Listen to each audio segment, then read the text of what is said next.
নমস্কার বন্ধুরা, মিতার রোজকার রান্নায় আপনাদেরকে স্বাগত।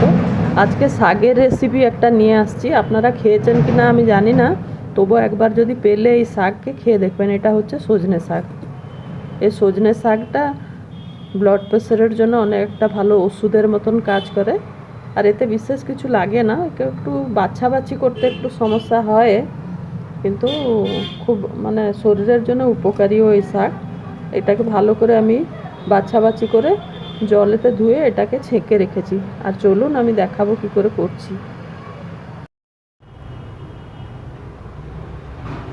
দেখুন, 2 চামচ তেল দিয়ে দিয়েছি কড়াইতে। এটা গরম হয়ে গেলে একটু 5 ফোড়ন 1/2 চামচ দিলাম, 2টো শুকনো লঙ্কা, আর এই 5-6 কোয়া রসুনকে একটু থেতো করে দিয়েছি হামাদিস্তাতে, এইটাকে দিয়ে দিলাম। রসুনটা আর শুকনো লঙ্কা ভাজা হয়ে গেছে, এবার এই শাকটাকে দিয়ে দিচ্ছি।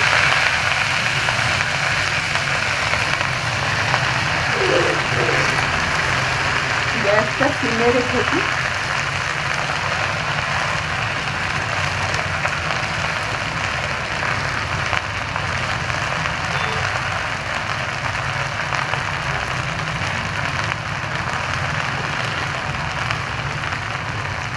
এবারে স্বাদ মতন নুন 1/2 চামচ দিয়ে দিলাম,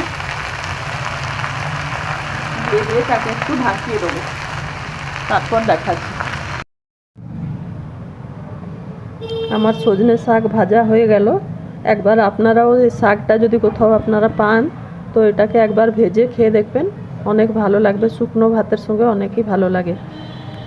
আর শাকটা ভেজে খেয়ে দেখবেন, ভালো লাগলে আমার চ্যানেলটাকে লাইক, শেয়ার, সাবস্ক্রাইব করবেন।